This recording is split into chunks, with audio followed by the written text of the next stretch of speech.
s'aperçoit qu'à Boura, il n'y a plus de retenue en fait. C'est qu'il y a des dealers. Non seulement il y a des consommateurs, mais aujourd'hui, nous avons des dealers à Boura.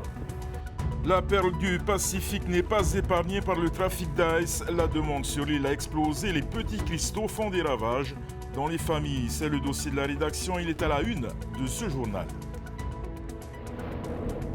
Et on vous emmène au Japon où le président du gouvernement participera à partir de demain au Pacific Island Nation Week.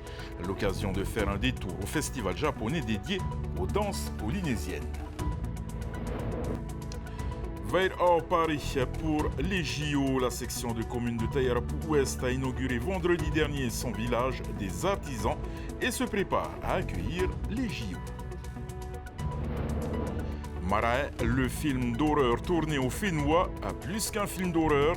La fiction traite en toile de fond des essais nucléaires.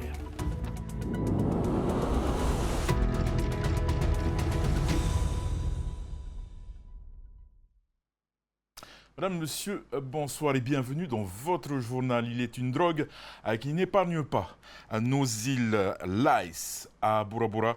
Le fléau n'a fait que grandir ces dernières années. Sur cette île de seulement 49 km², la demande a explosé ces 5 dernières années. Vous allez entendre le témoignage de proches de consommateurs et de dealers, mais aussi celui de représentants de la loi.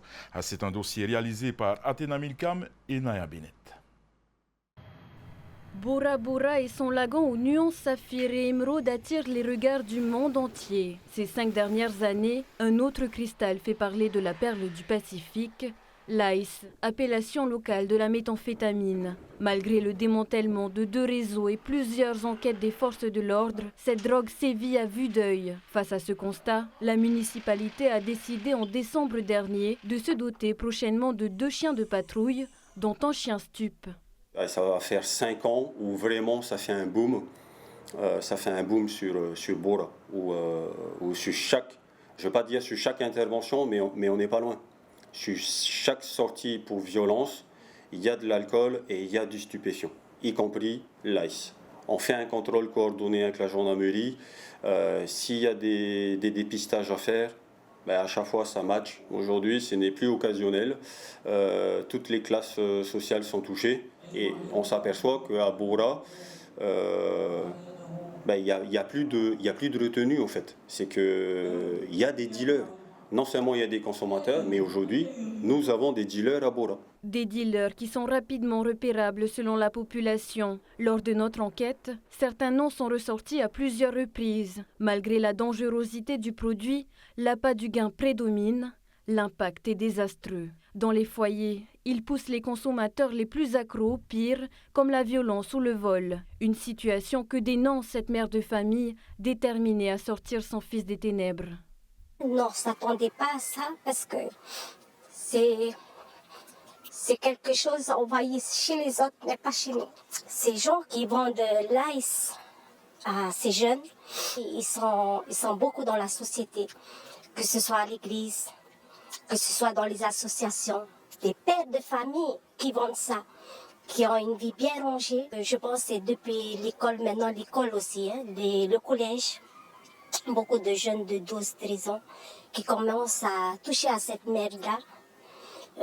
Moi, ça me révolte. Tu arrives même à menacer certaines personnes. Tu sais que c'est un danger pour ton enfant. Même mon mari, lui, il est tombé des nues, hein. Lui, même jusqu'à maintenant, des fois, il te dit, je veux les tuer, tu vois. Pourquoi? Parce que tu sais que ce sont des dangers. Cette femme aussi a accepté de témoigner sous couvert de l'anonymat, car son compagnon, pourtant bien inséré dans la société, est devenu dealer. Du jour au lendemain, elle n'a plus reconnu le père de ses enfants, un homme devenu violent, lui-même victime de menaces pour le remboursement de doses. Ce qui l'a convaincu de parler, c'est la peur de mourir et la crainte d'être prise pour complice. C'est vraiment plus comment aider mon mari à vouloir s'en sortir, quoi. Je peux pas y arriver toute seule, hein, parce qu'il veut rien savoir. Et c'est vrai que normalement, c'est à moi d'aller le dénoncer, mais j'ai pas envie de le faire ça, quoi. Hein. Le pourquoi, aujourd'hui, je préfère abandonner et décidé de partir avec mes enfants pour me protéger moi-même. Ne pas finir dans un cercueil pour finir. Tellement j'ai peur maintenant. Derrière tous ces témoignages sous couvert d'anonymat, la peur des représailles domine et une méfiance évidente envers les agents de la police municipale. Et je sais pourquoi moi je me suis engagé à la police municipale et j'ose espérer que pour la totalité de mes collègues, ils savent aussi pourquoi ils ont postulé à la police municipale. Nous sommes des agents assermentés. Ils savent ce qu'ils risquent si ils s'écartent du droit chemin. Mais moi, avec toute humilité, j'estime que je suis quelqu'un d'intègre. J'essaie d'être juste tous les jours. Et ça, les gens, je pense qu'ils le savent. Par ailleurs, le chef de brigade admet qu'il est difficile de filtrer les nombreuses arrivées de bateaux ou de voiliers, vecteurs principaux du trafic. D'autant que face à la forte demande sur la petite île, les arrivées suspectes sont nombreuses, notamment depuis Raiatea et Huahine. Et invité à réagir sur ce fléau qui touche son île, le maire de Bora Bora, Gaston Tong-Sang, a reconnu que l'afflux de touristes et d'argent attire de plus en plus de trafiquants. Au micro de Laure Philibert et Thierry Nupairi, il confirme l'arrivée d'une brigade cynophile. Alors nous avons anticipé, nous allons créer une brigade cynophile avec des chiens détecteurs de stupéfiants et une chaîne de défense qui va être mise en service au début de l'année prochaine. Donc vous voyez, c'est assez rapide. La brigade est pratiquement terminée, les véhicules sont achetés, les chiens sont réservés et nous sommes en train de former mon policier à ce métier nouveau des policiers municipaux. Voilà, donc j'attends de signer une convention avec la gendarmerie pour travailler ensemble sur ce projet, va faire vraiment en sorte que Bora Bora soit protégé contre les trafiquants et en même temps protéger nos jeunes. Gaston Tong-Sang qui a également confirmé la candidature de Bora Bora à l'exposition universelle d'Osaka en 2025 et c'est à l'occasion des célébrations du 14 juillet de Lille que le maire a répondu à nos questions. Une fête nationale qui a réuni cet après-midi pas moins de 4000 participants sur la place Tuvavau. Un record de participation comme chaque année, l'association Société et Hôtels ont répondu présent. L'hôtel Conrad s'est d'ailleurs démarqué avec la plus forte délégation de 400 employés. Pêche, environnement, économie ou formation à l'invitation du Japon, 18 leaders du Pacifique se réunissent à Tokyo pour la 10e édition des dirigeants des îles du Pacifique. Le président de la Polynésie, Moitai Broderson, a tenu à s'y rendre pour s'inspirer des pistes de développement et d'amélioration dans tous les secteurs. Il est au micro de Veiti Arinauta. Dès ce soir, je rencontre les nouveaux propriétaires de la société Morinda ici au Japon pour voir un peu comment est-ce qu'on peut relancer, alors sans faire de promesses d'Eldorado comme ça a été le cas à un moment donné, mais comment est-ce qu'on peut renforcer cette filière noni chez nous. Quels sont les nouveaux débouchés qui existent aujourd'hui. Il y a également l'aspect aquaculture. Je vais essayer de lancer les bases d'une convention avec l'université de Kindai, qui est une université reconnue dans le monde sur le sujet de l'aquaculture, qui reçoit des étudiants de tout le Pacifique, sauf de Nouvelle-Calédonie et de chez nous. Donc on va essayer de changer ça. C'est par exemple la seule université au monde qui maîtrise le cycle complet du thon, de l'écloserie jusqu'à la récolte. À côté de ça, il y a la Kyoto University of Arts and Design qui a formé la plupart des gens qui travaillent dans des studios aussi prestigieux que les studios Ghibli. On le sait, le monde de l'animation japonaise est vraiment au premier rang et donc c'est intéressant pour nous de pouvoir envoyer demain nos jeunes en formation ici. Et on reste au Japon où le Horiteiti est la star du festival Shonan Manate Race. Plus de 600 danseurs se sont succédés sur scène à l'occasion de faire au passage la promotion de l'artisanat polynésien. Le reportage de notre envoyé spécial au Japon, Veiti Arinauta. C'est devant le centre commercial Shonan Terrace Mall que la plupart des écoles de danse tahitienne au Japon ont démontré leurs compétences en Horiteiti et en danse hawaïenne. Alors donc principalement il y a à peu près 600 danseurs qui vont danser sur scène et autour de scène il y a aussi des stands de la vente de produits polynésiens comme quoi l'huile de monoï, des produits artisanaux, aussi perles de Tahiti et tout ça. À cette occasion, le comité organisateur n'a pas oublié de convier le pays, représenté ici par Mareva. Au Japon, il faut savoir qu'il y a plus de 300 écoles de danse de Ori-Tahiti, plus de 25 000 danseurs, danseuses. Donc c'est normal de venir, comme je suis ici, j'attends le président, c'est normal de venir représenter le pays et de les encourager, remercier parce qu'ils font cette promotion-là. Si la danse tahitienne est devenue populaire au Japon, c'est aussi grâce aux connaissances acquises par les enseignants. Les Japonais, quand ils font les choses, ils ne le font pas à moitié. Et tous les professeurs de danse viennent régulièrement à Tahiti pour mieux connaître notre culture. C'est aussi connaître les matériaux, d'où ils viennent, comment ils viennent, pour leur donner la valeur qu'ils méritent, nos coquillages, etc. Mais aussi mieux comprendre les mots, les paroles, les cultures, les légendes qui sont racontées. Et les Japonais font ça. Donc quand on vient ici, on voit qu'ils connaissent, que ce n'est pas juste superficiel. Donc oui, on se sent comme chez nous, mais au Japon. Lors de cette journée, les danses étaient basées sur le thème du respect de la nature. Une prochaine manifestation de ce genre devrait se tenir au mois de septembre. Il est arrivé aux commandes d'ATN. Philippe Marie a pris ses fonctions depuis lundi dernier avec une priorité: consolider les fondamentaux financiers de la compagnie et replacer le passager au centre des décisions. Esther Quinéo. Aux commandes d'ATN depuis une semaine, le nouveau PDG prend ses marques et s'imprègne de la situation financière. S'il reconnaît hériter d'une belle compagnie, sa priorité pour les 12 prochains mois sera de ramener une sérénité financière. Parmi la feuille de route que j'ai reçue de l'actionnaire majoritaire et qui sera présentée à l'ensemble des administrateurs au prochain CA, la compagnie doit présenter à ce conseil l'ensemble des hypothèses, d'abord de fréquence et de route, c'est-à-dire remettre à plat notre réseau. Et c'est les choix qui seront faits à partir des différentes hypothèses de réseau qui détermineront dans le futur, je dirais, l'aspect quantitatif de notre flotte et la structure même de cette flotte, à savoir si on reste sur une intégralité de long courrier ou si on fait un mix avec des moyens courriers. Après 2 exercices dégradés et face à un déficit structurel d'1,5 milliard, la hausse des billets des touristes avait déjà été évoquée par son prédécesseur. Mais Philippe Marie n'en est pas encore là. Aujourd'hui, on regarde toutes les solutions pour redresser encore une fois la situation financière de la compagnie. Et effectivement, nous regardons comment on peut essayer de passer de l'inflation, mais bien sûr prioritairement sur les touristes. S'il y a une inflation sur les billets des touristes, les locaux ne sont pas touchés. Les locaux ne seront pas touchés. Quant à la réouverture de la ligne Japon, elle n'est pas à l'ordre du jour. La pertinence sur les routes structurellement déficitaires devra d'abord être réévaluée. C'est le quai de Veil qu'a choisi le maire pour installer une quinzaine de pharés afin que les artisans de Taiarapu-Ouest puissent exposer et accueillir les JO dans 2 semaines. Regardez.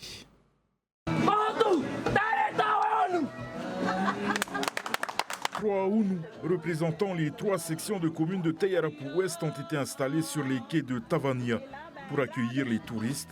Sur cette plateforme où sont installés des pharés pour artisans. Un accueil au son des Orero et des Tarava. On en a 17 qui se sont présentés, mais parmi les 17, vous avez des box, des pharés, où il y en a 3-4 familles parce qu'ils se sont associés. Et en même temps, il y a aussi des associations culturelles qui sont aussi parmi les exposants. Tatouage, paréou, création locale, produits agricoles, massage, restauration. Les exposants de Taiarapu-Ouest espèrent ainsi profiter des épreuves de surf des JO. Moi, je propose surtout des collets coquillages. Des collets, peut-être des... Tu vois, tout ça, c'est du sable qui vient des îles. C'est-à-dire, quand je pars, je ramasse des bouteilles de sable, des chapeaux quérés, en quéré. Aujourd'hui, nous avons des fruits, paréo. En gros, on représente le Maui Concept. Nous avons concepté tout ça, c'est pour justement solliciter l'investissement du territoire, afin qu'on puisse bien positionner une structure fixe. Du coup, nous prévoyons de nous positionner à la pointerie. Il y aura le secteur artisanat, Maahoto, les soins traditionnels. Une dizaine de pharés et des chapiteaux végétalisés ont été construits pour l'occasion. Veirao n'est soumis à aucune restriction de circulation durant les Jeux et compte bien profiter de l'afflux de touristes. Oui, c'est important parce que Veirao, c'est la commune voisine de Tehupo, donc dans la commune de Tehupo-Ouest où on accueille les Jeux Olympiques. Et il est important pour nous, élus du conseil municipal, de mettre en place des structures afin que notre population puisse participer au développement économique. Un parcours santé, un set de playground basket et un terrain de beach volley complètent l'ensemble. Prochaine étape pour les artisans vendredi 19 juillet avec l'accueil dans la baie de Tapueraha de l'Aranui, village olympique flottant. Direction l'Hexagone et sa capitale, Paris, où s'est tenue la première projection d'un film d'horreur made in Fénois intitulé Marais. Ce long métrage a été tourné à Moréa, Tahiti, entre juillet et septembre de l'année dernière. Au-delà du film d'horreur, la fiction a voulu faire un clin d'œil aux essais nucléaires. Julien Panafieux et Wallis Glaise ont assisté à la première à Paris. Prenez l'univers du surf, un survival movie sur des plages paradisiaques polynésiennes, le tout sur fond d'essais nucléaires et de radioactivité. Vous obtenez le film d'horreur Marais. Le film raconte l'histoire de Sarah, une ancienne championne de surf qui a vu sa carrière brisée par un accident quand elle entend parler d'un spot vierge jamais surfé par l'homme sur une île polynésienne. Elle décide d'y emmener ses 3 amis. Pourquoi vous nous y emmenez ? Sarah est mise en garde car l'île serait taboue et habitée par des démons. Ignorant les mises en garde, les 4 amis découvrent un endroit paradisiaque. Mais lorsque l'une d'entre elles profane un marais, ce qui devait être un rêve va vite se transformer en cauchemar. 2 mois de tournage à Tahiti et Moréa, c'est là-bas que Jacques Kluger a posé les bases de la fiction et a transformé le paradis sur Terre en enfer. Ce qui m'anime, c'est la quête de la figure emblématique du monstre, de celui qui commet l'irréparable. Et dans les essais nucléaires, il y a de ça. Et l'idée, c'était d'aller creuser dans ce petit bout de paradis des comportements qui ont une dimension monstrueuse, mais qu'on a habillés d'une parfaite justification. Miss, surfeuse et maintenant actrice, Vaimiti Teifitu est au casting. Ce tournage était une première expérience pour elle dans le monde du cinéma. C'est vrai que je suis quand même assez habituée aux caméras, j'ai animé des émissions, donc c'est vrai que c'est quand même un exercice nouveau. J'ai vraiment adoré travailler avec les comédiennes, on s'est super bien entendu et vraiment je trouve que le cinéma c'est quand même quelque chose de très magique parce qu'entre ce qu'on tournait et comment on le ressentait, etc., c'est très différent de ce qu'on vient de voir à l'écran. Pas simplement une fiction d'horreur, le film amène une réflexion sur les essais nucléaires, un sujet qu'il était important de faire connaître au grand public. Je sais que c'est un combat que les Polynésiens continuent de mener pour justement la reconnaissance de la faute de la France. Et oui, et autour de moi, c'est vrai que j'ai eu pas mal... je sais que les essais nucléaires touchent beaucoup les Polynésiens et autour de moi, dans ma famille proche, je sais qu'elle a été aussi impactée. Le film sortira sur la plateforme OCS et une projection sera également prévue en Polynésie début juillet. Bienvenue dans l'enfer du paradis. L'experte des arts martiaux chinois Kim Tran est au Fénois, invité par son ami Charles Lo, à cette multi-championne de France de Wushu, également spécialiste de Tai Chi et de Qigong, à partage ses connaissances dans les jardins du temple chinois. Oriano Tifo l'a rencontré. Une séance de Qigong en pleine nature, rien de mieux pour réguler les énergies au travers de gestes amples. Parmi les différents styles, Kim opte pour le Qigong des 5 éléments, le bois, la terre, le feu, l'eau et le métal. Un enchaînement de techniques accessibles à tous qu'elle décortique geste par geste. Le bois, comme c'est le printemps, on va simplement chercher l'énergie de la terre, on va la sortir, on va la symphoner et là on forme un bourgeon, comme une fleur par exemple. On va capter l'énergie du ciel. Donc il va capter l'énergie du ciel, après il va s'ouvrir, il va s'éclore. Voilà l'image qu'on peut donner. Et voilà, chaque élément a ses fonctions spécifiques. Donc comme ils ne connaissent pas trop, je ne vais pas trop développer. Donc j'ai fait surtout des petits raccourcis pour qu'ils comprennent un peu les principes de chaque élément en fait. Elle pratique les arts martiaux depuis 38 ans. Après plusieurs titres internationaux de Wushu, Kim décide de s'orienter vers le Tai Chi et le Qigong, des arts martiaux qui ont pris racine dans la médecine traditionnelle chinoise. Le Qigong que je pratique, c'est un Qigong de bien-être, de santé bien sûr, hein, qui est thérapeutique, préventif, mais il existe aussi des Qigong médicaux en fait. Donc moi je ne rentre pas trop dans le médical, c'est surtout là, en France, beaucoup de gens sont centrés surtout sur le bien-être et la santé en fait. Oui, avant tout, c'est circuler l'énergie, entretenir son énergie vitale hein, qu'on acquiert depuis la naissance et puis accumuler l'énergie environnante. Ce qui est bien ici, c'est qu'on est entouré de verdure, donc c'est très propice à la pratique du Qigong. Voilà. Adeptes et novices ont pu apprécier cette nouvelle forme de Qigong. Ils pourront profiter de ce mini-stage à ciel ouvert pendant 3 jours. Voilà, nous arrivons au terme de cette édition. Programme ce soir sur votre chaîne Aragon, un film de Steven Fangmeyer, puis de la rediffusion de la finale de l'Euro 2024. Demain, c'est Emma Mathieu qui prendra les commandes du journal. En vous souhaitant une excellente soirée et une très très belle semaine sur Tétini Télévision. Prenez soin de vous. Retrouvez ce journal en replay sur notre site internet et notre application mobile TNTV.